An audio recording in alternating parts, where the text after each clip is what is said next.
রেশম বাংলার একটি প্রাচীন শিল্প সম্পদ। একটা সময় মুর্শিদাবাদ জেলা রেশম চাষের জন্য বিখ্যাত ছিল। আজও রেশম চাষের গুরুত্ব অপরিসীম। পশ্চিমবঙ্গের ঐতিহ্যবাহী রেশম শিল্প একসময় দেশের গর্ব ছিল। বিশেষ করে পশ্চিমবঙ্গের মুর্শিদাবাদ জেলায় এই শিল্পের বিরাট প্রভাব ছিল। অল্প খরচে সরকারি সহযোগিতায় বহু কৃষক লাভবান হতেন। কিন্তু সময়ের সঙ্গে সঙ্গে চিত্রটা বদলাতে শুরু করেছে। জমিতে বিভিন্ন ফসল ফলাতে অতিরিক্ত কীটনাশক ও রাসায়নিক ব্যবহারের ফলে রেশম চাষের গাছ মারাত্মকভাবে ক্ষতিগ্রস্ত হচ্ছে। সেই বিষক্রিয়ার প্রভাবেই ধীরে ধীরে বিলুপ্তির পথে এই ঐতিহাসিক শিল্প। আজকে দিল আমাদের একটা সিলিং ফ্যান, একটা স্প্রে মেশিন, এক বান্ডেল ওই প্যারাফিন কাগজ পলু ঝাড়ার জন্যে, আর 4 খেন তালিয়া চন্দরকি আর কি, আর 4 খেন প্লাস্টিকের ট্রে, ওই ছোটো ডালা আর কি। ওই তবে আশার আলো এখনো নিভে যায়নি।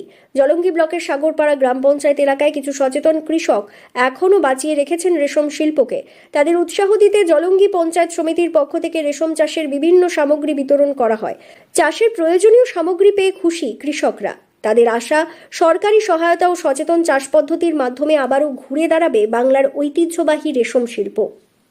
আমাদের সাগরপাড়া সেরিকালচার অফিসের যারা রেশম চাষ করে সাধারণ মানুষ, সেই চাষের জন্যে যাতে আরও উন্নত মানের চাষ করতে পারে এবং ভালোভাবে তারা যেন চাষ করতে পারে, তাই সেই চাষের যে যন্ত্রপাতি, সেই যন্ত্রপাতিগুলো সামরিকভাবে তাদের পাশে দাঁড়ানোর জন্য আমাদের সরকার মাননীয় মুখ্যমন্ত্রী মমতা বন্দ্যোপাধ্যায়ের নির্দেশ মতো যে তাদের পাশে স্বনির্ভর বাংলা, যে মমতা বন্দ্যোপাধ্যায় সব সময় চেষ্টা করে যে চাষের দিক থেকে মানুষকে উন্নতি করতে, চাষিদের পাশে সব সময় দাঁড়াতে, সাধারণ মানুষের পাশে সব সময় দাঁড়াতে। রেশম শিল্প একটা সময় বাংলার নবাবদের কঠোর পরিশ্রম এবং সাহসের কারণে এই শিল্প এখানে তার সর্বোচ্চ কর্মক্ষমতা অর্জন করেছিল। ফলস্বরূপ বিদেশি ব্যবসায়ীদের যেমন ডাচ ফরাসি, ব্রিটিশ ইত্যাদির দ্বারা এটি আকৃষ্ট হয়েছিল। মুর্শিদাবাদ জেলার কিছু স্থান রেশম চাষে একটি চমৎকার অবস্থান অর্জন করেছিল। বেশ কিছু বিদেশি মুর্শিদাবাদে, বিশেষ করে কাশিমবাজার, সৈদাবাদ এবং জঙ্গিপুরে এসেছিল। এর মধ্যে কাশিমবাজার প্রধান ছিল। তবে জলঙ্গি ব্লকে আজও কিছু চাষিরা চাষ করছেন এই রেশম, তাই তাদের উৎসাহিত করতে তৎপরতা গ্রহণ করল জেলা প্রশাসন। রেশম চাষে যারা চাষবাস করে তাদেরকে কিছু সরঞ্জামগুলো তাদেরকে প্রদান করা হচ্ছে।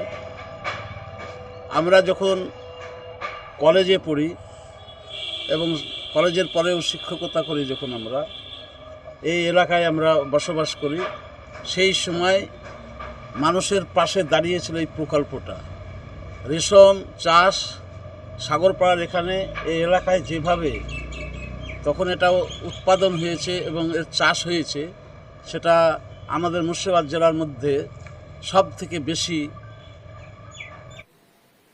মুর্শিদাবাদ থেকে তন্ময় মণ্ডলের রিপোর্ট, লোকাল 18 বাংলা।